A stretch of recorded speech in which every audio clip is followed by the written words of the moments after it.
រឿងអមនុស្សគេមានសិទ្ធិរបស់គេក្នុងការរស់នៅចំណែកឯយើងមនុស្សហ្នឹងមិនក៏ចាំបាច់ទៅត្រូវចង់ដឹងរឿងគេទៅអីទាំងគេមិនចង់ដឹងរឿងយើងផងហ្នឹងមែនទេហើយចុះបងមានបល័យអីមែនបានដល់ថ្នាក់ឃើញដើមជ្រៃដុះនៅក្នុងព្រៃក្នុងដុកកន្លែងខ្លះទៅណាបងតកហ្នឹងបាទសូមគោរពជម្រាបសួរពុកម៉ែបងប្អូនទាំងគ្នានៅថ្ងៃនេះខ្ញុំបានមកសួនណាហើយក៏បានធ្វើនៅវីដេអូថ្នាំផ្សេងបានជាការបង្ហាញដល់ពុកម៉ែបងប្អូនទាំងគ្នាហើយឥឡូវហ្នឹងក៏បានជួបបងប្រុសដែលគាត់អ្នកឯកទេសខាងដកឲ្យនឹងដើមឈើអញ្ចឹងណាបាទហើយបងដូចជាមាន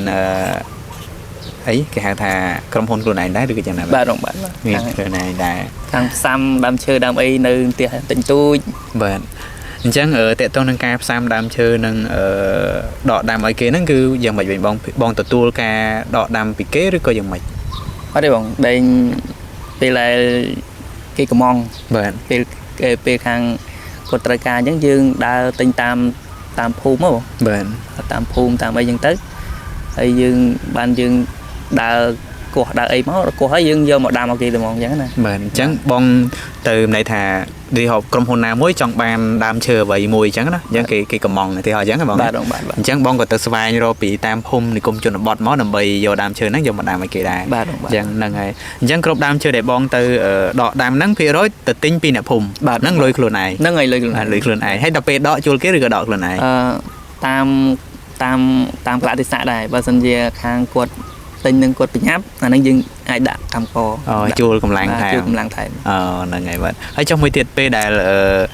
បងដកអញ្ចឹងអាហ្នឹងដកខ្លួនឯងជាឯកទេសមួយដែលបងត្រូវប្រើគ្រឿងចាក់ឬក៏ប្រើដៃអាហ្នឹងយើងត្រូវប្រើគ្រឿងចាក់បងព្រោះអីយើងមិនអាចធ្វើដៃបានព្រោះដើមរឿងធំណាតែអាស្រ័យលើដើមដៃបើដើមណាតូចយើងប្រើដៃចឹងទៅណាបងណាហ្នឹងហើយអញ្ចឹងចំពោះមួយទៀតតកតងរឿង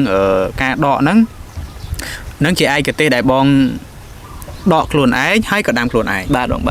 អញ្ចឹងនៅក្នុងការដកដាំដូចថាដកខ្លួនឯងដាំខ្លួនឯងឲ្យគេហ្នឹងគឺយើងមានការធានាគេអត់ទេឬយ៉ាងណាបងអាហ្នឹងស៊ីសងលើតម្លៃទេបងតម្លៃធានាផ្សេងតម្លៃអត់ធានាផ្សេងទេបងបាទផ្សេងគ្នាហ្នឹងអញ្ចឹងពេលដែលបងដកអញ្ចឹងហើយអញ្ចឹងណាដកយកទៅដាំឲ្យគេហើយអញ្ចឹងអាស្រ័យទៅលើតម្លៃដែរបាទអាស្រ័យលើតម្លៃដែរអញ្ចឹងពេលដែលដកដាំឲ្យគេហើយអញ្ចឹងដូចពេលខ្លះបងចូលទៅដល់ព្រៃភាគរយចូលព្រៃធំឬយ៉ាងណាដែរបងអត់ទេបងតាមភាគច្រើនតាមភូមិឯងតាមផ្ទះហេអត់ដែរចូលព្រៃទេអត់ដែរចូលព្រៃក្រាស់ណាអញ្ចឹងខុសពីខ្ញុំអីចឹងពួកខ្ញុំដើរស្វែងរកនៅសុទ្ធដើម្បីធ្វើបទបង្ហាញចែកជូនពុកម៉ែបងប្អូនទាំងអស់គ្នាហ្នឹងគឺភាគរយចូលព្រៃក្រាស់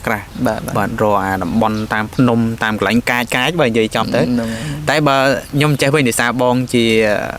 អ្នកផ្នែកខាងដកដើមឈើអញ្ចឹងគឺបងមានឯកទេសដកដើមមែនទេហ្នឹងហើយអញ្ចឹងពុកម៉ែបងប្អូនទាំងអស់គ្នាប្រសិនណាបើចង់បាននឹងចង់បានដើមឈើឬក៏បាននឹងចង់បានដើមឈើយកទៅដាំលម្អផ្ទះអីគឺអាចតំណែងគាត់បានប៉ុន្តែអ្វីដែលខ្ញុំចង់សួរទៅបងហ្នឹងគឺតាក់ទងពេលដែលបងចូលទៅដកដើមឈើមួយដូចជាដើមជ្រៃដើមអីហ្នឹងនៅតាមវត្តអារាមដែរឬយ៉ាងណាដែរបងអត់ដែរបងវត្តអារាមអត់ដែរទេតាមសាលារៀនក៏អត់ដែរទេអញ្ចឹងគឺតាមភូមិទេគឺតាមភូមិតាមផ្ទះជាប្រវត្តិគាត់ដាំអញ្ចឹងណាបាទចុះព្រៃដើមឈើដូចជាជ្រៃដូចជាអីហ្នឹងបងណាដូចជាជ្រៃដើមជ្រៃដើមចប៉ីដើមម៉ួយដើមពិលបារាំងដើមកង្កោកអីហ្នឹងណាអាហ្នឹងស្អីយើងរកតាមភូមិហ៎បាទអញ្ចឹងឧទាហរណ៍ប្រសិនណាបើមានពុកម៉ែបងប្អូនខ្លះគាត់ចង់បានរុក្ខជាតិដូចដើមឈើឲ្យតែមានឈ្មោះអញ្ចឹងណាតែគាត់ចង់បានអញ្ចឹងមកអាចស្វែងរកជូនគាត់បានដូចតបែកព្រៃអីចឹងបានអាហ្នឹងបងមានស្តុកនៅកន្លែងបងស្តុកទុកនៅកន្លែងបងដែរឬយ៉ាងណាឥឡូវអត់មានស្តុកទេឥឡូវតែដាច់ស្តុកហើយព្រោះអីខែហ្នឹងក្តៅយើងអត់សូវស្តុកទេព្រោះអីយើងធ្វើហើយយើងយកមកដាំមកដកភ្លាមយកមកដាំផ្លែតែម្ដងបាទដូចអូនម៉ូនដូចអីចឹងទៅបាទ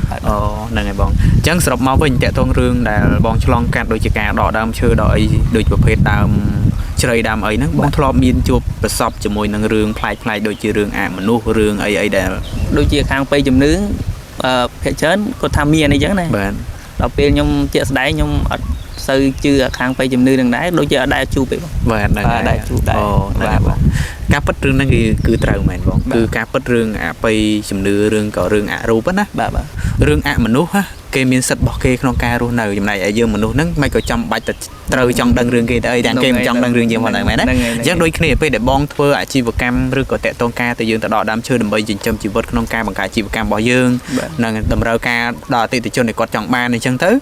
គឺអរូបគេដឹងពីភាពស្មោះត្រង់របស់យើងដែលធ្វើ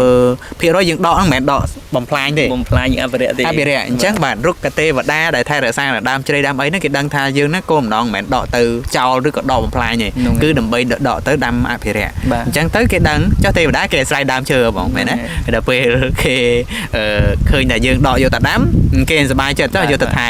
ែបាទហ្នឹងហើយអញ្ចឹងន័យថាមិនមែនជារឿងធម្មតាទេហើយរឿងអ្វីដែលគាត់បានជួបដូចជាបងអត់សោះហ្មងរាប់ពាន់ដើមហ្នឹងគឺអត់ហ្មងអត់ដែរជួប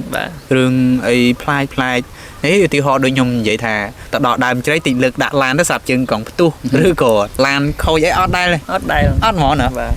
សំណាងមែនតើណាបាទនេះគឺជារឿងមួយដែលពុកម៉ែបងប្អូនទាំងអស់គ្នាដែលផ្នែកខាងអបិយជំនឿគួរតែសិក្សាឲ្យបានដឹងរឿងខ្លះវាកើតទៅលើអាស្រ័យអារម្មណ៍របស់មនុស្សយើងដែរហើយរឿងខ្លះអាស្រ័យមនុស្សហ្នឹងគាត់មានប្រស័យតាក់ទងដូចខ្ញុំអីបើនិយាយទៅគឺធ្លាប់មានការតំណាក់តំណងមួយអរូបច្រើនហើយបើនិយាយទៅវាជារឿងគេហៅថាហួសវិស័យដូចថាខ្ញុំធ្លាប់ជួបខ្មោចអ្នកដែលធ្លាប់ជួបខ្មោចក៏អត់ជឿទេអញ្ចឹងណាដូចបងអត់ធ្លាប់ជួបខ្មោចហើយបើសិនខ្ញុំធ្លាប់ជួបខ្មោចខ្ញុំចេះឆ្ងល់សួរគាត់មិនដែលទេដែលដកដើមឈើរាប់ពាន់ដើមមិនដែលដល់ថ្នាក់ហ្នឹងណាវាចម្លែកអញ្ចឹងវាមិនខុសអីពីមនុស្សដែលធ្លាប់មុតក្បិតនិងមនុស្សអត់ធ្លាប់ទេដូចខ្ញុំធ្លាប់មុតក្បិតខ្ញុំថាមុតក្បិតហ្នឹងវាឈឺគាត់ថាមិនដឹងទេមិនដែរឈឺទេខ្ញុំមិនដែរមុតផងអាហ្នឹងវាលក្ខណៈវិស័យរបស់មនុស្សយើងគឺវាខុសគ្នាយ៉ាងដូច្នេះឯងហ្នឹងឥឡូវចេះពេញខ្ញុំនឹកឃើញថាបងជាអ្នកដើមឈើឬក៏ដកដើមឈើហ្នឹងគឺច្រើនដើមមកហើយប៉ុន្តែខ្ញុំចង់និយាយតាក់ទងរឿងដើមឈើបងគ្រប់ដើមឈើទាំងអស់ឲ្យតែមានមែកធៀងដូចជាដើមជ្រៃអីភាគរយជ្រៃក្រឹមហ្នឹងតាដុះមករៀងស្ញាច់ហ្នឹងអ្នកដែលខ្លាចខ្មោចយើងនិយាយចឹងឃើញស្រួលហ៊ានតែចិត្តទេហើយចុះបងមានបល័យអីមែនបានដល់ថ្នាក់ឃើញដើមជ្រៃដុះនៅក្នុងព្រៃក្នុងដុកកន្លែងខ្លះទៅណាបងតកោហ្នឹងបងអត់ខ្លាញ់បងមានបល័យមែនអត់ទេអត់មានបល័យណាមានបល័យបងគាត់ថាផ្ទះខ្លះអីចឹងគាត់ឬថាដើមជ្រៀងធំចឹងបងវាមានអារើសវាធ្លាក់មកចឹង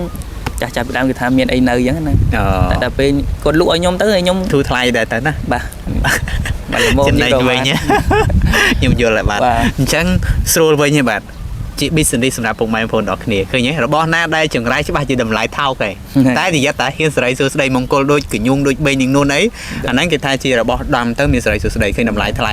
បាទហ្នឹងហើយអញ្ចឹងមានន័យថាតាំងពីតូចដល់ធំហ្នឹងគឺបងអត់ដែលជួបរឿងអីដែលជាប្លែកមនុស្សអីអត់ដែលជួបទេឬយ៉ាងម៉េចដូចជាអត់ដែលជួបអត់ជួបធ្លាប់ទៅព្រៃខ្មោចចុះពីតូចធ្លាប់ខ្លាចខ្មោចអីឬយ៉ាងណាអត់ពីតូចធ្លាប់មានអារម្មណ៍ថាខ្លាចអញ្ចឹងណាបាទតែចូលអាយុប្រហែលជាកតុង30ឡើងហ្នឹងលែងមានអារម្មណ៍ហ្នឹងចាហេតុអីបានលែងមានអត់យល់ដែរដោយសារតែអត់ឃើញឬក៏មិនអត់ដែលឃើញដែរអាពេលនៅពីក្មេងហ្នឹងក៏អត់ដែលឃើញដែរប៉ុន្តែគាត់ថាមានអារម្មណ៍ខ្លាចបាទព្រោះថាចូលនៅកន្លែងណាមួយអញ្ចឹងយើងមានអារម្មណ៍ថាព្រឺក្បាលព្រឺអីចឹងណាយើងមានអារម្មណ៍ព្រឺក្បាលខ្លាចអីចឹងណាតែដល់ពេលឥឡូវអត់សោះហ្មងបាទអញ្ចឹងខ្ញុំអញ្ចឹងលក្ខណៈចង់សួរបងមួយអញ្ចឹងបងអាចនឹងមានអាចិត្តមួយជឿថានៅក្នុងโลกយើងក្នុងផែនដីយើងហ្នឹងមានខ្មោចមានអមនុស្សអីតាមមើលបើខ្មោចអត់មានទេប៉ុន្តែបើលោកនិយាយថាអមនុស្សបងជឿថាមានទេតាមមើលជំនឿគឺត្រូវតែមានទេព្រោះពីដូនពីតាមកវាមានជំនឿមានអបិយជំនឿមានអ្នកខ្លះក៏គាត់ជឿអញ្ចឹងណាបាទខ្លះក៏កាន់សាសនាពុទ្ធខ្លះកាន់សាសនាផ្សេងហ្នឹងហើយតាមជំនឿអញ្ចឹងណាបាទហ្នឹងហើយដូចបងអត់ដែរជួបសោះហ្នឹងបងប្រាប់ឲ្យថាមិនមែនចេះបល័យអីទេហើយអ្នកដែលអត់ដឹងគាត់ថាចាត់ទុកថាគាត់មានបារមីធំមានគ្រូកាន់ធំមិនឲ្យខ្មោចមិនឲ្យព្រាយណាមកហ៊ានប៉ះពាល់គាត់បានតែបើនិយាយទៅដោយសារអីដោយសារពេលខ្លះមនុស្សដែលយើងធ្វើអំពើល្អយើងមានភាពស្មោះត្រង់រកស៊ីដោយសម្មាអាជីវៈថាការចិញ្ចឹមជីវិតត្រឹមត្រូវអីជាដើមហ្នឹងគឺធ្វើឲ្យយើងធ្វើការងាររឿងអស់ហ្នឹងឧបសគ្គអស់ហ្នឹងអត់ជួបដល់យើងទេហ្នឹងវាអត់ជួបដូចបងគាត់ថាគាត់ធ្វើរាប់ឆ្នាំអត់ដែរជួបទេហើយគ្រាន់តែពួកខ្ញុំជួបព្រៃពេលខ្លះអូមិនបានទេជួបម្ដងបាសសក់ហ្នឹងហើយបើលោកភាគរយឲ្យទៅកន្លែងណាបាទព្រោះលោកអ្នកមានសិលចូលតែសាក់សម័យព្រះមានដែរបងមិនមែនថាធម្មតាលោកមានសិលតែលោកទៅជ្រកក្រោមដើមឈើទេវតាដែលនៅដើមឈើអាចអង្គុយលើដើមឈើបានទេចុះហើយលើចុះមកក្រោមបាទចុះមកក្រោមដល់ពេលចុះមកក្រោមដោយគុណធម៌លោកខ្លាំងពេកទៅធ្វើទេវតាខ្លះលោកអត់ដឹងថាទេវតានៅនឹងដល់ពេលចូលទៅអង្គុយកន្លែងគេញយដងគេធុញគេធ្វើខ្មោចលងលោកធ្វើខ្មោចលោករត់ផ្អើលចឹងទៅដល់ពេលរត់ផ្អើលមានអីព្រះអនុញ្ញាតឲ្យមានសូត្រធម៌គេហៅមេត្តបរិទ្ធណាករណីហ្នឹងហើយបាទភាគរយករណីហ្នឹងគេអត់ឲ្យសូត្រកម្មវិធីអីពិធីមង្គលអីទេតែអត់ទេសូត្របានណាកម្មករណីសូត្រហ្នឹងគឺអាចសូត្របានបាទអញ្ចឹងសរុបមកវិញតកតងរឿងអស់នេះ តាក់ទងរឿងថាអបិយជំនឿទាំងអស់នេះវាមានចំពោះបុគ្គលដែលមានប្រស័យតាក់ទងជាមួយគ្នាដូចអ្នកដែលមានធាតុត្រូវជួបអញ្ចឹងគឺគាត់ដើរទៅជួបបាទតែបើអ្នកដែលគាត់អត់មានអាធាតុរឿងហ្នឹងកើតឡើងទេគាត់អត់ជួបទេដូចបងអញ្ចឹងណាបាទហ្នឹងហើយអញ្ចឹងរឿងអបិយជំនឿក្នុងលោកពិតជាមានពិតចុះឧទាហរណ៍ភាគរយនៃការដកដើមឈើបងខ្ញុំសួររឿងហ្នឹងមួយដើម្បីជាការទំនុកចិត្តដល់ពុកម៉ែបងប្អូនទាំងគ្នាឧទាហរណ៍ការដកដើមឈើហ្នឹងការដកដើមឈើហ្នឹងភាគរយបងដកឲ្យប្រឈមមុខហានិភ័យរឿងការមិនរស់ឬក៏យ៉ាងណាដែរប្រឈមមុខការរស់ច្រើនជាងមិនរស់ឬក៏យ៉ាងម៉េចបងពុកកន្លែងហ្នឹងតាមតំបន់ខ្លះមានដីឬថាយើងគោះជុំវិញគល់ហ្នឹងហើយដល់ពេលយើងលើកមកថ្នមអីចឹងទៅដីហ្នឹងវានៅជួបនឹងគល់ហ្នឹងអាហ្នឹងភាគរយរស់ច្រើនបាទដល់ពេលកន្លែងតំបន់ខ្លះដីវាអត់ទៅរឹងយើងកាប់គោះកន្លងដើមហ្នឹងហើយលើកមកបែកដីបែកអីចឹងទៅអាហ្នឹងគូភាគរយមិនសូវច្រើនដែរអញ្ចឹងយល់ល្អពុកម៉ែបងប្អូនទាំងគ្នាឲ្យតែកោះដើមឈើយើងកោះយ៉ាងម៉េចកុំឲ្យបាច់ដីហ្នឹងណានេះជាចំណេះដឹងមួយដែលយើងបានសិក្សាពីបងប្រុសអញ្ចឹងណាបាទហើយអញ្ចឹងតកតងរឿងហ្នឹងឧទាហរណ៍ឥឡូវបើសិនជាមានពុកម៉ែបងប្អូនណាមួយដូចខ្ញុំមានចំណាប់អារម្មណ៍អញ្ចឹងខ្ញុំចង់ឲ្យបងទៅកោះដើមឈើខ្ញុំអាហ្នឹងត្រូវតំណែងតាមលេខទូរស័ព្ទរបស់បងគឺបងមានណាបាទហ្នឹងហើយអញ្ចឹងដូចគ្នាពុកម៉ែបងប្អូនទាំងគ្នាប្រសិនណាបើពុកម៉ែបងប្អូនទាំងគ្នាមានចំណាប់អារម្មណ៍អីចង់តំណែងទៅបងប្រុសក្នុងការជួលគាត់ដកដើមឈើឬក៏ផ្ទះរៀបចំផ្ទះហើយយើងមានការដើមឈើលម្អណាសួនអីគឺបងមានគ្រប់ប្រភេទណាដើមឈើមានទាំងអស់ដកតែប្រភេទផ្កាទៅផ្កាមានដើមដែរឬក៏ផ្កាអត់មានទេបងមានតែដើមឈើសុទ្ធតែម្ដងដូចដើមចបៃដើមអីហ្នឹងយើងអាចបានខ្ញុំមានពីប្រព័ន្ធ088 507 8000អាហ្នឹងប្រព័ន្ធមិត្តហ្វូនបាទហើយ cell card មួយទៀត077 298 089បាទហ្នឹងហើយបងអញ្ចឹងពុកម៉ែបងប្អូនទាំងគ្នាដែលបានឮនៅលេខទូរស័ព្ទរបស់គាត់អាចទំនាក់ទំនងមកគាត់បានអញ្ចឹងមួយទៀតបងអធិស្ឋានអញ្ចឹងបងនៅខាងស្រុកណាខេត្តណាដើម្បីស្រួលឲ្យពួកគាត់បានស្រួលខេត្តចិត្តខេត្តឆ្ងាយឥឡូវចេះមួយទៀតខេត្តចិត្តខេត្តឆ្ងាយតម្លៃស្មើគ្នាឬក៏មិនតម្លៃយើងស៊ីសងចរចាគ្នាទេបងហ្នឹងហើយអញ្ចឹងចាំចរចាគ្នាទៅណារឿងហើយអញ្ចឹងអធិស្ឋានបងអ្នកនៅស្រុកណាខេត្តណាដែរបងបាទខ្ញុំនៅស្រុកកំណើតនៅខាងស្វាយរៀងបងបាទស្វាយរៀងស្រុកមេហែកខេត្តស្វាយរៀងបាទហ្នឹងហើយអញ្ចឹងពុកម៉ែបងប្អូនទាំងគ្នាខ្ញុំបាទអត់មានន័យច្រើនទេគ្រាន់តែធ្វើបទសម្ភាសន៍ចំពោះគាត់ហ្នឹងគឺចង់ដឹងព្រោះគាត់អ្នកដកដើមឈើហ្នឹងខ្ញុំស្មានតែគាត់ជួបរឿងអរូបច្រើនណាអរូបច្រើនហ្នឹងគឺរឿងអមនុស្សរឿងអីណាហើយគាត់និយាយដករាប់ពាន់ដើមហើយមើលទៅបទពិសោធន៍បងប្រហែលឆ្នាំមកខ្ញុំដកតាំងពីដើមមកពីដើមដល់ឥឡូវ10ឆ្នាំហើយអត់ជួបអីសោះនិយាយចំមកបងចាត់ទៅតែមនុស្សមានសំណាងហើយពួកខ្ញុំមនុស្សសយហីតែបើនិយាយផ្លូវធម៌មិនតមនុស្សនឹងបុនខ្លាំងដែរឬក៏បុនខ្លាំងមិនអាចជួបគេណាតែបងមិនមែនបុនខ្សោយទេសំណាងដែលអត់ជួបតែជួបដូចពួកខ្ញុំមើលទៅសក់ទៅដឹងហើយឡើងដុសពេញក្បាលហើយណាបាទអញ្ចឹងមានប៉ុណ្ណឹងអរគុណពុកម៉ែបងប្អូនដល់គ្នាបើមានចំណាប់អារម្មណ៍ចង់តាក់ទងការដកដើមឈើអញ្ចឹងណាក្នុងប្រទេសគេឋានអីអាចទំនាក់ទំនងមកគាត់បានអញ្ចឹងខ្ញុំបាទទាំងពីរនេះអត់មានអីច្រើនមាននីការបាត់បង្ហាញជជូនពុកម៉ែបងប្អូនដល់គ្នាមិនប៉ុណ្ណឹងហើយក៏សូមអរគុណនិងសូមគោរពលាបាទ